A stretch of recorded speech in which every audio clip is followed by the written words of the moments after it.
shedding right now and I am bored. I've decided to make some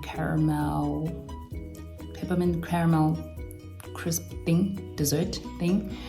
I'll show you the things that I use as I go along, but first we're gonna start with cream. And basically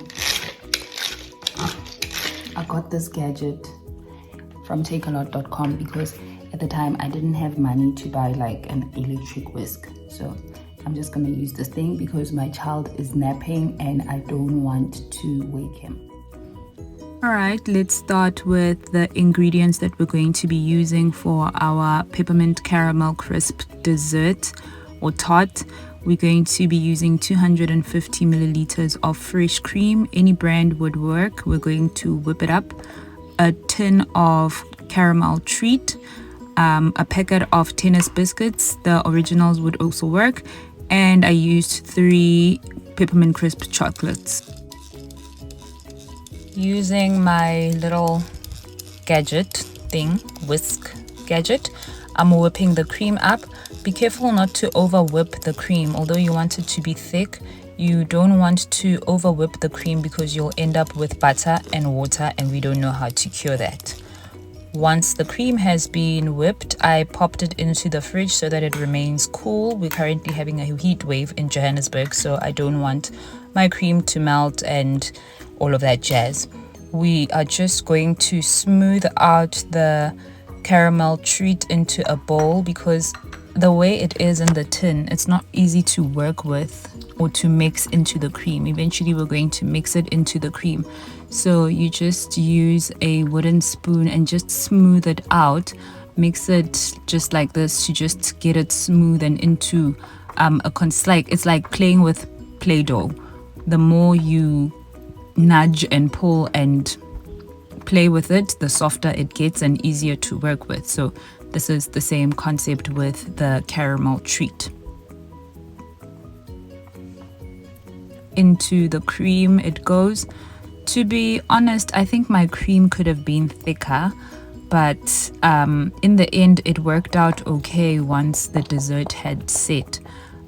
You'll see that now we're just going to mix the caramel into the cream so that it forms that tarty thing that's going to be the tart part of your dessert.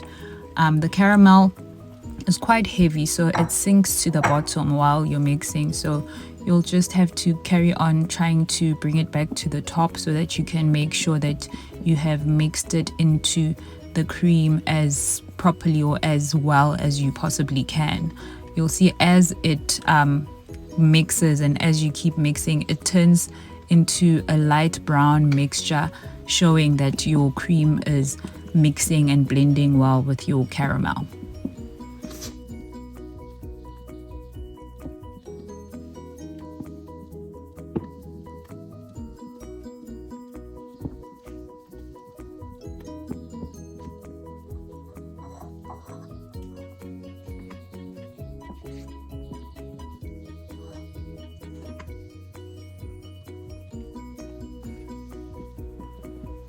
You can see the light brown streaks of that caramel mixing into the cream. Like I was explaining, it's like mixing paint really. But yeah, so it's getting mixed. Try to mix it nicely so that it's all one shade, and so that you can be satisfied that your caramel has properly mixed in with the cream.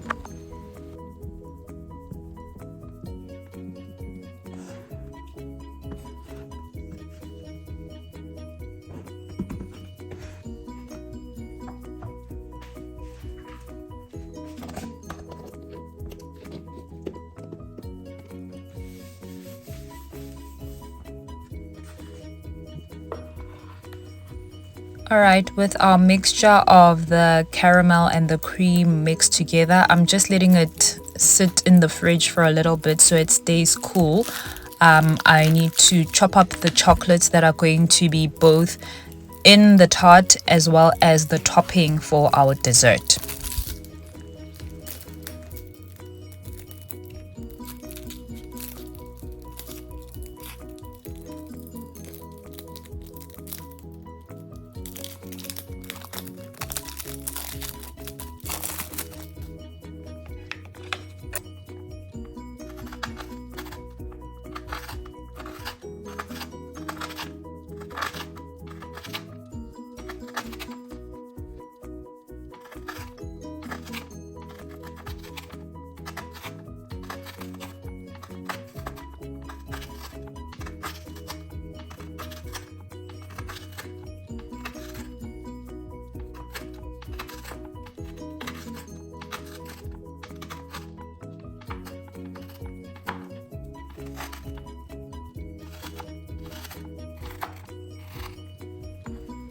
It really does not need to be neat. The chocolates can be chunky because they're little surprises inside the dessert as you eat the dessert.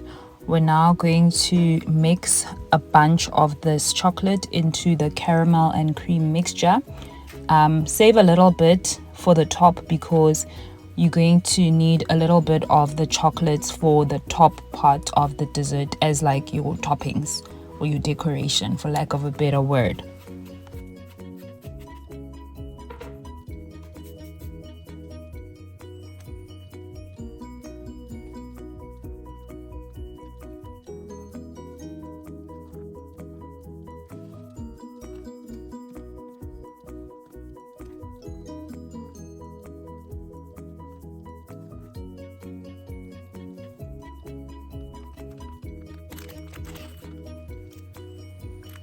Okay, now it's time to layer the biscuits to form a base for our dessert. Like I said earlier, you could literally use normal tennis biscuits, not the flavored ones, the original ones. You could literally use those. I've made this dessert before using the dark chocolate. I think they mint flavor. The dark ones. The wrapper is green. The dark ones, I've used those ones before to make this dessert. Turned out really well, I think.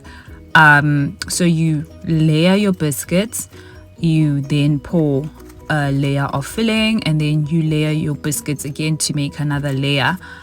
Because I really like the biscuits in the dessert, in the second layer I put 2 layers of biscuits to try and thicken the biscuit effect of the dessert. But another thing about these biscuits, the caramel flavored, I think that it had an effect of making the dessert a lot sweeter than it normally is when you use the normal flavored tennis biscuits. So that's one thing to consider if you don't want it to be overly sweet, overly caramelly. But this is exactly what my family enjoys. This is exactly how my kid loves his dessert, and this is how I also enjoy the dessert, because we don't make it as often anyway, so it's not like it's an everyday thing. It's dessert, it's a once in a, so yeah, that's how we decide to make it. I like the thicker version of the layer. So there's the chocolates that are going to be a part of the tart part of your dessert. Make sure they all get in there so that they are very nice surprises as you dig into your dessert.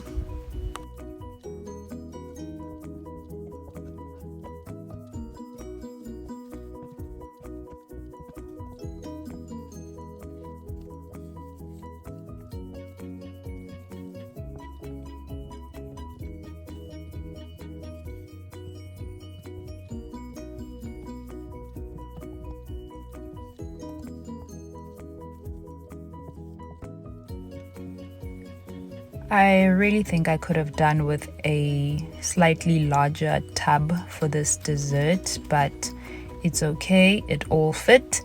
The point is for it to fit and for it to layer out the way you want it. So maybe a deeper dish could have worked out a bit differently. But to top off my dessert, I crunched one biscuit and then I topped it on the top, as well as the chocolate that I said you must save a little bit off so that you can use it to top your dessert to decorate it.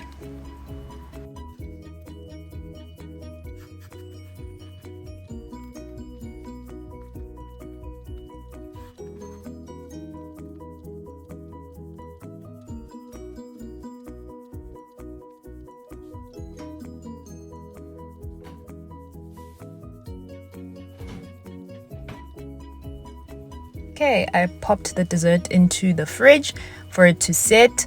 I put it in the freezer so it can remain cool, and now I clean these dishes before my child wakes up and before anyone finds me licking the spoon and all of that stuff. So this is so good, guys. Okay, bye. After several hours in the fridge, the dessert is set and is ready to be served after supper. Everybody enjoyed their dessert. I was really happy with the turnout and how it had set, despite having been worried about the fact that my cream could have been a little bit more whipped. I hope you have enjoyed watching me make peppermint crisp tart, and that you'll share your versions of it, and that you'll remember to like and subscribe and share. See you next time.